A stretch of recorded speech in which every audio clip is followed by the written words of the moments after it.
Today we're checking out the DDPAI Z50 4K dual dash cam. There's two different versions, a GPS and non-GPS version. Alright, let's check out what's on the advertising on the box. The Z50 has a backup NAND flash system, so if your memory card has an error, the NAND flash will take over and save emergency recordings, which is a pretty good feature.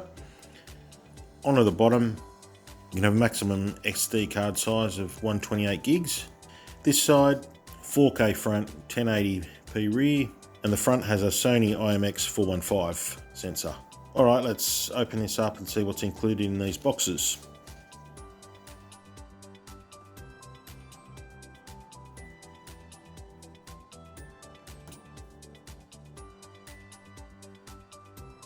Okay, we'll grab the main or front unit here. We have 4 menu buttons and a security LED. This side we have the SD card slot and the microphone. Some ventilation holds this side and the mounting tape and 8 megapixel Sony IMX415 sensor. It's fully adjustable. Just got some ventilation on this side. And on the top we have the rear camera input and Type-C power in. Plenty of ventilation on the top and behind the mount. Not sure if you can see that on the angle there on the camera. And also below the mount. Feels pretty well built and it's a little heavier than it looks. Alright, what else is in here? We have some instructions. Spare sticky mounting tape. There's also some electrostatic stickers there.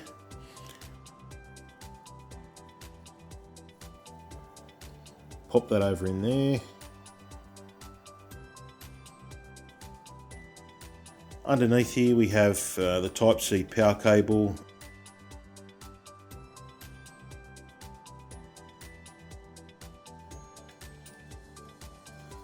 And the 12-volt adapter.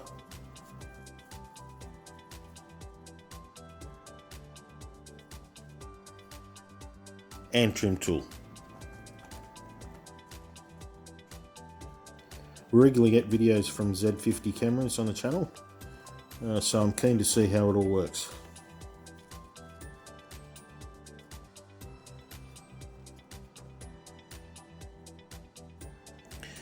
Okay, onto the rear now. We have the instructions and spare mounting tape, front to rear cable. I think it's about 6.5 to 7 meters long, I read, which is pretty good.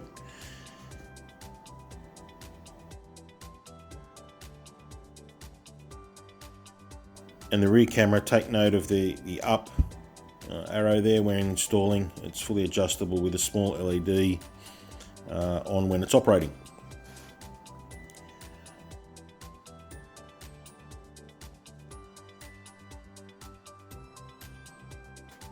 Okay, we also have a Hardwire kit. This system records at, I think it's 1 frame a second, and then if it G-sensor detects movement, it will create an emergency recording. We have the user manual in English, got the typical 3 wires, the yellow, red and black ground wire. I did read somewhere you can order the fuse type suited to your car, so that makes this a plug and play type setup.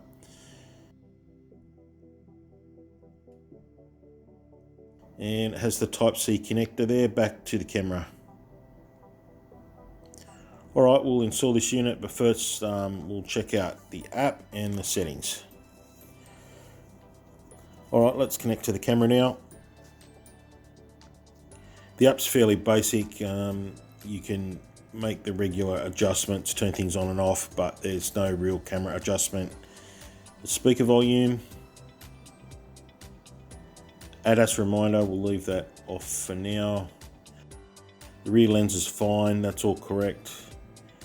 Recording resolution, we'll set that to 4K at 25 frames per second. Let's leave the recording, watermark and the speed active. That's all fine there. So as you can see, it's a fairly basic setup. You can review and download footage.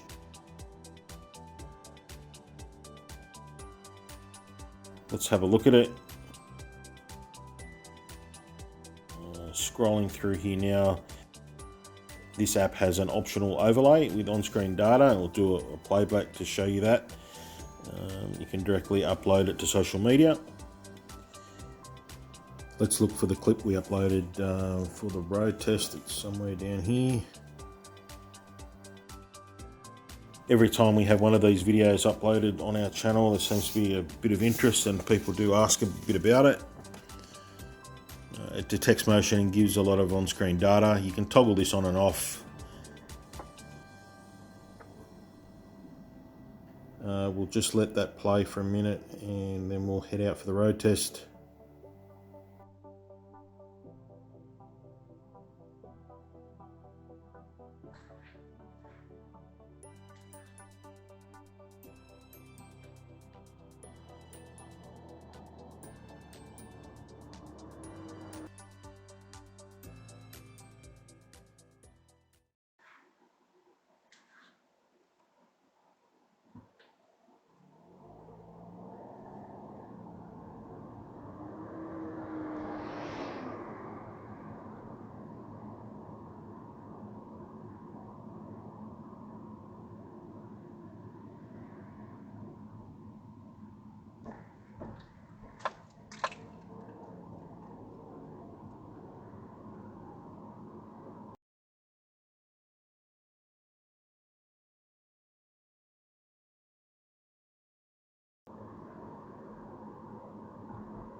All right, the overview. We tested the Z50 for about a month. Pretty impressed by it actually. Everything worked as it should. The 8 megapixel Sony IMX415 picks up number plates pretty easily, as we showed in the daytime footage there. Now, as tested, the Z50 with the parking kit's about 220 Australian dollars delivered. So for all you that regularly inbox me or ask on videos about cheap 4K cameras, well, here it is. I do really like the NAND flash backup in case the SD card has an error. If it works as it should, then it's a very welcome addition, because no matter what camera you have, $100 one or a $1,200 one, you'll eventually have an error on your SD card. I do like the overlay. In certain situations it comes up nice on screen. I first saw it on a motorbike video. Looked great with the G-sensor information when the rider had to brake heavily. This unit does not come with an SD card, so that will have to be factored in, but overall it's a great little unit, and for the price you can't go wrong. The 1080p rear camera also performs well. There isn't any adjustment in the settings, but it was fine. It's out of the box. All in all, for about 220 Australian dollars with the hardwiring kit and delivered, this unit would outperform some more expensive choices on the market for sure. As always, stay safe on the roads. Aussiecams over and out.